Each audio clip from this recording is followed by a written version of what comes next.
എല്ലാ സുഹൃത്തുക്കൾക്കും life vision top ഷാളിലേക്ക് സ്വാഗതം ചെയ്യുന്നു. ഞാൻ GK തുമ്പക്കാരൻ. ഇന്നു മുതൽ നാം ആരംഭം കുറിക്കുന്ന ലൈഫ് വിഷൻ പൊളിറ്റിക്സ് ടോപ്പപ്പിലേക്കുള്ള ആദ്യ വീഡിയോ ആണ്. എല്ലാ സുഹൃത്തുക്കളും ഇത് ശ്രദ്ധിച്ചാലും ശേഷം സുഹൃത്തുക്കളിലേക്കും ഒന്ന് ഷെയർ ചെയ്ത് കൊടുക്കുക. എല്ലാ ദിവസവും ഈ പൊളിറ്റിക്കൽ അപ്ഡേറ്റ്സ് നിങ്ങളിലെത്തിക്കുന്നതായിരിക്കും. ഇപ്പോൾ ഉള്ള പ്രസൻ്റ് ഒരു പ്രോബ്ലം നമ്മുടെ മുഖ്യമന്ത്രിയും ധനകാര്യമന്ത്രി നിർമ്മലാജിയും തമ്മിൽ ഡൽഹി കേരള ഹൗസിൽ നടന്ന മീറ്റിങ്ങിൻ്റെ അന്തരാർത്ഥം എന്താണെന്ന് അവർക്കറിയണം. ഇത് പ്രധാന കാര്യമാണ്. അപ്പോൾ ഒരു കൂട്ടർ പറയുന്നത് ആ മീറ്റിങ്ങിന് പല ലക്ഷ്യങ്ങളുണ്ടെന്നാണ്. അതായത് ഈ നിർമ്മലാജിയുടെ കൺട്രോളിലാണ് ഈ പല സാമ്പത്തിക കുറ്റ അന്വേഷണ ഡിപ്പാർട്ട്മെൻറ്റുകളും വർക്ക് ചെയ്യുന്നത്. അപ്പോൾ നിർമ്മലാജിക്ക് പലതും ചെയ്യാൻ പറ്റും. നിർമ്മലാജി ഒന്ന് മനസ്സ് വച്ചാൽ അരവിന്ദ് കേജ്രിവാൾ പോയ സ്ഥലത്തേക്ക് ഇവിടെ നിന്ന് ആരെങ്കിലുമൊക്കെ പോകേണ്ടി വരും. ഭരണ നിയന്ത്രിക്കുന്നവരിൽ നിന്ന് ആരെങ്കിലുമൊക്കെ അതൊന്ന് ഒഴിവാക്കേണ്ട വളരെ പ്രധാന കാര്യമാണ്. അതിൽ നിന്നും ഒരു മുക്തി നേടാൻ വേണ്ടിയുള്ളൊരു തട്ടിക്കൂട്ട് ബ്രേക്ക്ഫാസ്റ്റ് മീറ്റിംഗ് ആയിരുന്നു എന്നാണ് ഇടതുപക്ഷം ആരോപിക്കുന്നത്. ശരിയായിരിക്കാം, തെറ്റായിരിക്കാം, അത് പോകട്ടെ. പക്ഷെ നിർമ്മലാജി ഒരു വല്ലാത്തൊരു ബാമ്പ് പൊട്ടിച്ച് ശകലം കടന്നുപോയി. ആ ബാമ്പ് പൊട്ടിക്കുമ്പോൾ അവർ ഇംഗ്ലീഷിലായിരുന്നു സംസാരിച്ചത്. അവരുടെ ബാമ്പ് എങ്ങനെയായിരുന്നു? നമ്പർ 1, ഏറ്റവും എന്താ പറയുക, വ്യവസായത്തിന് പറ്റാത്ത 2 സ്റ്റേറ്റുകളുണ്ട്. അത് ഒന്ന് ബംഗാൾ, മറ്റൊന്ന് കേരളം. ഇത്തിരി കടന്നുപോയി ആ ഒരു കമൻസ്. നിർമ്മലാജി പ്രത്യേകം അതിൽ പറഞ്ഞു, ഞാൻ ആ സൈഡിൽ നിന്ന് വന്നതാണ്. അത് ഡൽഹിയിൽ പറഞ്ഞതാണ്. ആ സൈഡ് മുന്നിൽ കേരളത്തിൻ്റെ നിർമ്മലാജി തമിഴ്നാടാണ്. പക്ഷേ നിർമ്മലാജിയുടെ ചില വേരുകൾ എന്നും പാലക്കാടുണ്ട്. അപ്പോൾ നിർമ്മലാജി ഡൽഹിയിൽ നിന്ന് വന്നാൽ മിക്കവാറും കോയമ്പത്തൂർ, പാലക്കാട് ഇങ്ങനെ പോകാറുണ്ട്. അപ്പോൾ കേരളത്തിൻ്റെ പൾസ് എന്താണെന്ന് മറ്റെല്ലാവരെക്കാളും കൂടുതലായി നിർമ്മലാജിക്ക് അറിയാം. അതുകൊണ്ട് തന്നെയാണ് ആധികാരികമായി സംസാരിച്ചത്. ഈ ഇംഗ്ലീഷിൽ സംസാരിച്ചപ്പോൾ ഇംഗ്ലീഷ് അറിയാത്ത ചില ഹിന്ദി മാത്രം പറയുന്ന MP-മാരും ഈ കൂട്ടത്തിലുണ്ടായിരുന്നു. ഇത് കേൾക്കുകയായിരുന്നു. പക്ഷേ അവർക്ക് എന്താണെന്ന് മനസ്സിലായില്ല. നിർമ്മലാജി അവസാനം പറഞ്ഞ് നിർത്തിയത്, കേരളത്തിൽ ജോലി ചെയ്യാതെ തന്നെ കാശ് കിട്ടും, ഒന്നും ചെയ്യണ്ട, ഏതെങ്കിലും ജോലി ചെയ്യുന്നവരെ ആരെങ്കിലും നോക്കി നിന്നാൽ അവർക്ക് നോക്കുകൂലി എന്ന പേരിൽ പൈസ വാങ്ങാൻ പറ്റും. അപ്പോൾ ഇത് ഇത്രയും ഡീറ്റെയിൽ. അപ്പോൾ അടുത്തിന് MP-ക്ക് ഒരു സംശയം, ക്യാ ബാത് കർത്താ എന്ന് അദ്ദേഹത്തിൻ്റെ സുഹൃത്തിനോട് ചോദിച്ചു. അപ്പോൾ സുഹൃത്തിന് ഇംഗ്ലീഷ് അറിയാം. പറഞ്ഞു, കേരള മേ ജോ കാം കരേഗാ വോ കാം കർനെ വാലോं दूसरा कोई देखेगा, वो देखने से उसको भी पैसा मिल जाता है. यह कभी विश्वास है? ये क्या बात करता है? वो सही बात है. वही अभी निर्मला जी बात कर रहा है. ആ MP അവസാനം അവിടെ കൺഫ്യൂഷനായി. പക്ഷെ പിന്നെ അറിയുന്നില്ല, അടുത്ത MP ഇലക്ഷന് ഇദ്ദേഹം കേരളത്തിലൊന്ന് മത്സരിക്കാനുള്ള ചാൻസ് ഉണ്ട് എന്നാണ് അറിയുന്നത്. എത്രയുണ്ട് വാസ്തവമെന്ന് അറിയില്ല. പോട്ടെ. ഇതിൽ ആകെ സന്തോഷിക്കാൻ ഒരാളുണ്ടായിരുന്നു, നമ്മുടെ വ്യവസായ മന്ത്രി. ഈ വ്യവസായ മന്ത്രിയുടെ ഓരോ ദിവസം ഇങ്ങനെ സ്റ്റാർട്ടപ്പ് കമ്പനികൾ കൂട്ടിക്കൊണ്ടിരിക്കുകയാണ്. ശരിക്കും അദ്ദേഹം വിട്ടുപോയ ഒരു കാര്യം, ഇനിയിപ്പം നിർമ്മലാജിയുടെ ഈ ഒരു പ്രഭാഷണം ഒരു പക്ഷേ അതും കാണാം. അടുത്ത നിയമസഭയിൽ അദ്ദേഹം സ്റ്റാർട്ടപ്പിൻ്റെ എണ്ണങ്ങൾ കൂട്ടാം. കാരണം ഈ ഓരോ ദിവസം കയറ്റി ഇറക്കുന്ന ഓരോരുത്തർ തൊഴിലാളികളില്ലേ, ഈ കയറ്റി ഇറക്കുന്ന ഓരോ തൊഴിലാളികളും ഒരു തൊഴിലാണല്ലോ. അപ്പോൾ ആ കാൽക്കുലേഷൻ വെച്ച് കഴിഞ്ഞാൽ ഒരു ദിവസം കുറഞ്ഞൊരു 1000-2000 കയറ്റി ഇറക്ക് ജോലിക്കാർ പണിയിൽ ഉണ്ടാകുന്നുണ്ട്. അത് നോക്കുന്നവരുണ്ട്. ഈ നോക്കുന്നതിനും അതൊരു സ്റ്റാർട്ടപ്പായിട്ട് തന്നെ കാണണം. നോക്കൂടി കിട്ടുന്നുണ്ടല്ലോ. കയറ്റി ഇറക്കുന്ന തലച്ചുമ്പ് അവർക്കും ഉണ്ട്, അതും ഒരു സ്റ്റാർട്ടപ്പാണല്ലോ. അപ്പോൾ ആ രീതിയിൽ വ്യവസായ മന്ത്രി കില്ലാടിയാണ്. അദ്ദേഹത്തിൻ്റെ ആ ഫയലിൽ ഓരോ ദിവസം ആയിരക്കണക്കിന് സ്റ്റാർട്ടപ്പ് കമ്പനികൾ ഇങ്ങനെ തുറന്നുകൊണ്ടിരിക്കുകയാണ്. പിന്നെ എന്തായിരുന്നാലും നമ്മുടെ മുഖ്യമന്ത്രിയുടെ മീറ്റിങ്ങിൻ്റെ ഉദ്ദേശം എന്താണെന്ന് ഇപ്പോഴും വ്യക്തമാക്കാൻ സാധിച്ചിട്ടില്ല. നിർമ്മലാജി അദ്ദേഹത്തിൻ്റെ ക്ഷണം സ്വീകരിച്ചു, ബ്രേക്ക്ഫാസ്റ്റ് മീറ്റിങ്ങിൽ അറ്റൻഡ് ചെയ്തു. അതിന് കുറച്ചുകൂടെ സ്ട്രെങ്തിന് വേണ്ടി നമ്മുടെ ഗവർണറും ഒപ്പം ഉണ്ടായിരുന്നു. അത് വലിയൊരു കാര്യമാണ്. എന്നാൽ ഇപ്പോൾ നാം വിചാരിക്കുന്ന രീതിയിലല്ല. എന്തായിരുന്നാലും നമ്മുടെ മുഖ്യൻ 3ാം തവണയും ആ മുഖ്യമന്ത്രി പദം അലങ്കരിക്കാനുള്ള എല്ലാ ചരടുവലികളും നടത്തിക്കഴിഞ്ഞു. അതിൻ്റെ 2ാം ഭാഗമായിരിക്കാം ഈ മീറ്റിംഗ് എന്നുകൂടെ നമ്മൾ അനുമാനിക്കേണ്ടിയിരിക്കുന്നത്. കാരണം ഒന്നുമില്ലാതിരുന്ന ഒരു സ്ഥലത്ത് സുരേഷ് ഗോപിക്ക് ഒരു MP സ്ഥാനം തൃശ്ശൂരിൽ നമ്മുടെ മുഖ്യന് ഒപ്പിച്ചു കൊടുക്കാമെങ്കിൽ ഇവിടെ നിന്നൊരു 10-15 MLA ഒപ്പിച്ചു കൊടുക്കുന്നതിന് വലിയ കാര്യമൊന്നുമില്ല. അദ്ദേഹത്തിനത് ഏത് രീതിയിലാണ് കളി കളിക്കേണ്ടതെന്ന് അദ്ദേഹത്തിന് മുഖ്യമന്ത്രി പദം ഇരിക്കുന്ന ആൾക്കാരെ കൊണ്ട് മത്സരിപ്പിച്ചോ നീ അവിടെ നിൽക്കുന്ന അതെല്ലാം പ്ലാൻ ചെയ്യും. കാരണം അതിന് അയാളുടെ ബ്രെയിൻ അദ്ദേഹത്തിൻ്റെ ബ്രെയിൻ നല്ല സൂപ്പറാണ്. രണ്ടാമത് ഈ പ്രതിഷേധം അതൊക്കെയല്ല അവർക്ക് എക്സ്പീരിയൻസ് ഹാൻഡ്സാണ്. ഒന്നുമില്ലാത്ത ഒരു സരിതം പറഞ്ഞൊരു പെണ്ണിനെ വെച്ചിട്ട് കളിച്ച കളി കണ്ടില്ലേ. സെക്രട്ടറിൻ്റെ 4 വശവും കംപ്ലീറ്റ് അവരുടെ സ്ട്രാറ്റജി പ്രതിഷേധത്തിനൊരു എപ്പോഴും പുതിയൊരു ലൈനുകളായിരിക്കും അവർ സിദ്ധിക്കുക.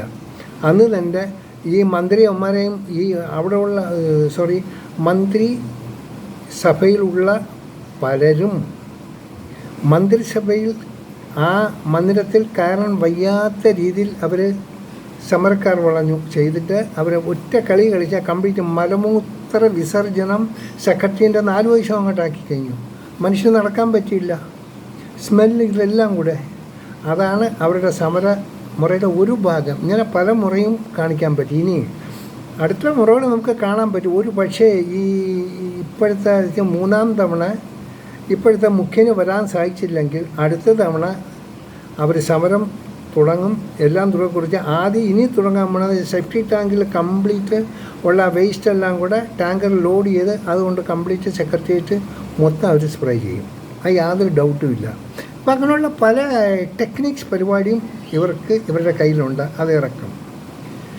അത് അദ്ദേഹത്തിൻ്റെ ഇത്. ഇപ്പോൾ എന്തായിരുന്നാലും മോദിജി പറയാറുണ്ട് അദ്ദേഹത്തിൻ്റെ ഏറ്റവും വലിയ ആഗ്രഹം ഭാരത് കോ കാംഗ്രസ് മുക്ത് ബനാന, കാംഗ്രസ് മുക്ത് ഭാരത് ചായി. അയാളുടെ ആഗ്രഹം അതാണ്. അതായത് കോൺഗ്രസ് ഇല്ലാത്ത ഭാരതം അവർക്കിഷ്ടമാണ്. ഇപ്പോൾ അതിന് ഏറ്റവും വലിയ ഒരു വില നേടിയ ഈ കേരളം എന്നുള്ളൊരു കുഞ്ഞ് സ്റ്റേറ്റ്സാണ്.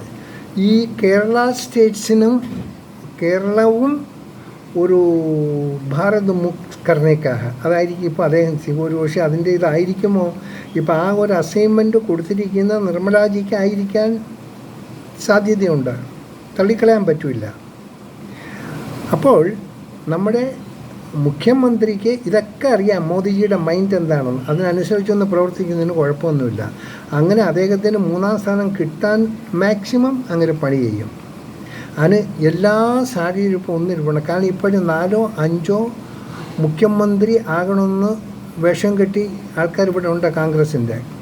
നല്ല ഇതല്ല. പിന്നെ ഇടയ്ക്കിടയ്ക്ക് നമ്മുടെ ഈ തരൂർജി അദ്ദേഹം ഇടയ്ക്കിടയ്ക്ക് ലെഫ്റ്റ് നിന്ന് ഓരോ പ്രശ്നങ്ങളായിട്ട് നടക്കുന്ന മനുഷ്യനാണ്.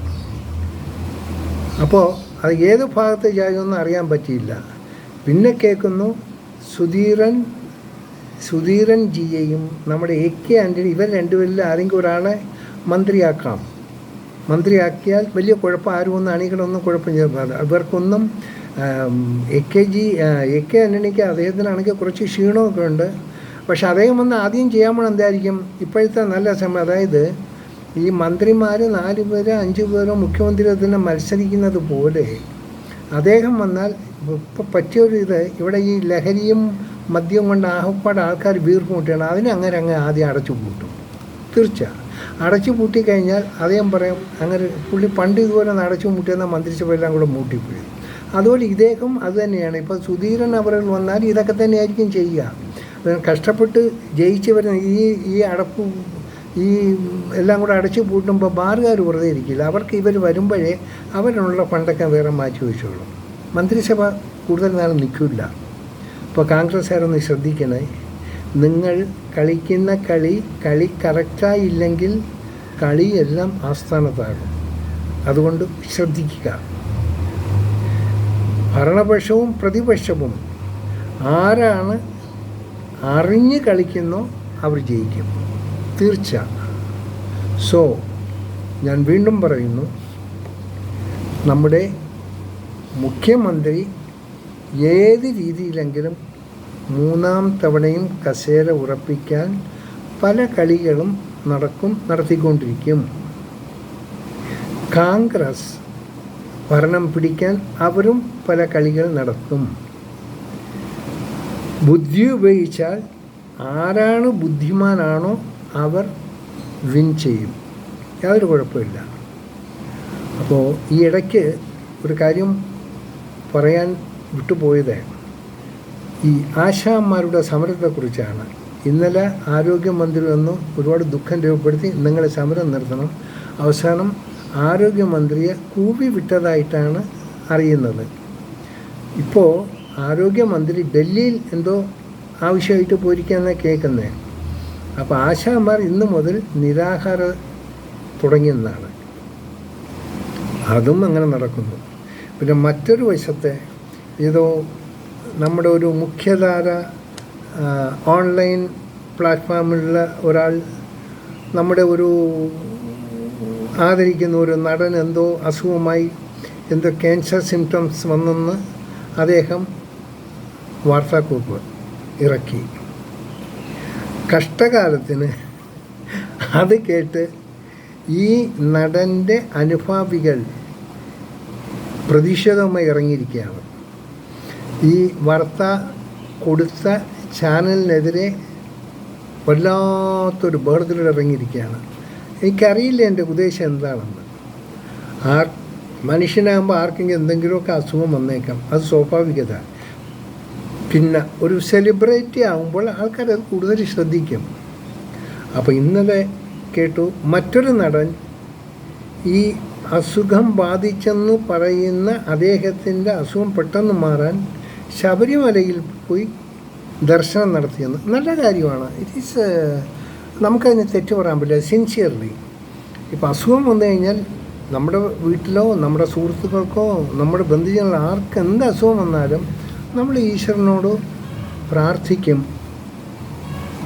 അസുഖം ഭേദമാകാൻ വേണ്ടി. എന്തായിരുന്നാലും ഈ എല്ലാവരും എന്താ പറയുക, ഈ ആശങ്കപ്പെടുന്ന രീതിയിലുള്ള വലിയ കുഴപ്പങ്ങളൊന്നുമില്ല.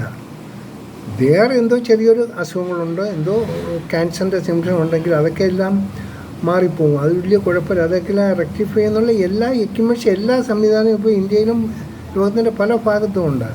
സോ അതിനു വേണ്ടി ആരും വെറി ചെയ്യണ്ട. അതിനെന്തിനാണ് വെറി ചെയ്തിട്ട് കാര്യം?